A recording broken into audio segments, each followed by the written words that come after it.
नमस्कार, सत श्री अकाल, आदाब। क्या हाल है दोस्तों?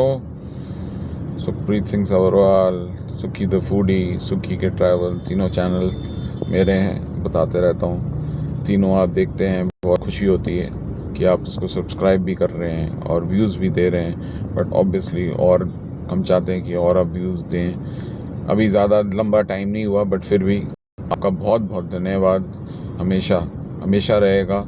2 महीने 3 महीने भी नहीं हुए मुझे ये शुरू किए हुए तीनों चैनल, तो मैं हमेशा अपने यूट्यूब फैमिली है, अब तो दोस्त भी थे पहले, अब फैमिली बन चुकी है। तो मैं तो ये आऊँगा कि ये फैमिली बढ़ते रहे। चलो, ये तो हो गया, धन्यवाद आपका। दूसरा जो सबसे महत्वपूर्ण टॉपिक जो आजकल चल रहा है वो है वॉर का, और ये जो पैनिक फैला हुआ है एलपीजी के वजह से।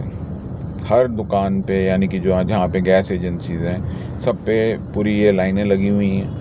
आप जाके, आज सुबह मैं भी गया था, मेरे पास घर में जहाँ रहता हूँ मैं, मेरे पास तो आती है पाइपलाइन। तो पहले मैं गैस यूज़ करता था, उसके जो सिलेंडर की, वो आने वाले मतलब 7-8 साल हो गए मुझे, मैंने निकाल दिया था, तो यूज़ नहीं करता था सिलेंडर।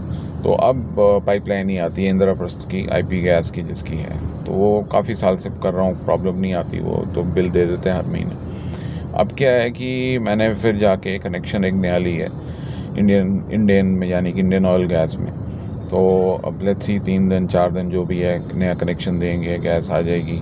14 लीटर का जो मिल रहा है रेजिडेंस के लिए अलाउड है। कमर्शियल तो मेरी कोई एक्टिविटी है नहीं, तो इसलिए उसमें तो प्रॉब्लम नहीं है। बट सबको दिक्कत हो रही है। और ये वॉर तो मैं बार बार कह रहा हूँ, मैं तो खैर पीस लविंग आदमी हूँ, बट ये war is very bad for the economy, very bad for every person. अब जो 1% है जिनके पास इतना पैसा है, उनको तो फ़र्क पड़ता नहीं, बट हम जैसे लोग हैं जो मिडिल क्लास हैं या अपर मिडिल क्लास हैं या लोअर मिडिल क्लास, जो सैलरीड हैं या नॉन सैलरीड हैं, छोटे बिजनेस चलाते हैं, हम सबके लिए बहुत तकलीफ़ वाला टाइम है। अगर तेल और ये सब गैस नहीं आएगी तो ये बढ़ेगा। अब आज ही कह रहे थे कि अब पता नहीं कितना सच है इस बात में, कि क्रूड $200 पे पहुंच जाएगा। अब कहाँ 70-80 रुपये डॉलर, और कहाँ 200 रुपये डॉलर। इंडियन रुपये भी डिवैल्यू हो रहा है, तो मतलब हर चीज़ जो है, इसी से इन्फ्लेशन भी बढ़ेगी। तो आज जो एक नॉर्मल आम आदमी है, जिसकी तनख्वाह मैक्स 20,000 पे है, 15,000 पे, वो कैसे घर चलाएगा अपना? आज उसको गैस के लिए, सब्जियों के लिए, देखो हर चीज़ में आएगी। और कोई पैनिक करने की बात नहीं है।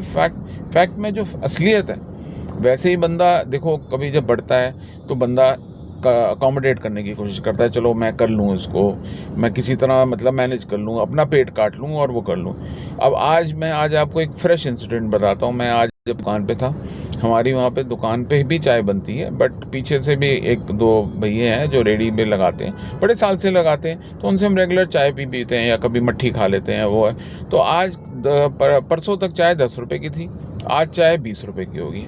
तो यानी कि देखो, 10 से 20 पूरा डबल हो गया। तो अगर एक नॉर्मल बंदा, जैसे मैंने उसको वो यही बात बोली, मैंने कहा यार 10 की चाय 20 होगी, तो मैंने कहा इससे तो चाय नहीं पीऊँगा मैं, या हफ्ते में एक बार ही। और जो हम जैसे बंदे जो रोज़, मैं तो कम से कम 3 से 4 कप चाय तो डेली ही पीता हूँ। तो मतलब चाय बिना चीनी के पीता हूँ, बट चाय तो चाहिए ना हर बंदे को।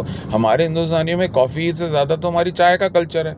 चाहे आप छोटा कप पियो, बड़ा कप पियो, ज़्यादा पियो, कम पियो, वो आपकी मर्ज़ी, बट चाय तो चाय है। अब एक गिलास था, उसमें 100 ml भी नहीं था, आधा वो था। तो कहता भाई साहब नहीं जी 20 रुपये। अब देखो, तो अब एक नॉर्मल चाय पीने वाला आंसर कितने आम आदमी भरे हुए हैं। मैं तो यही कहूँगा, ये चीज़ बहुत बुरी हो रही है, प्लीज़ ध्यान रखिए। फिर मिलेंगे दोस्तों, ओके।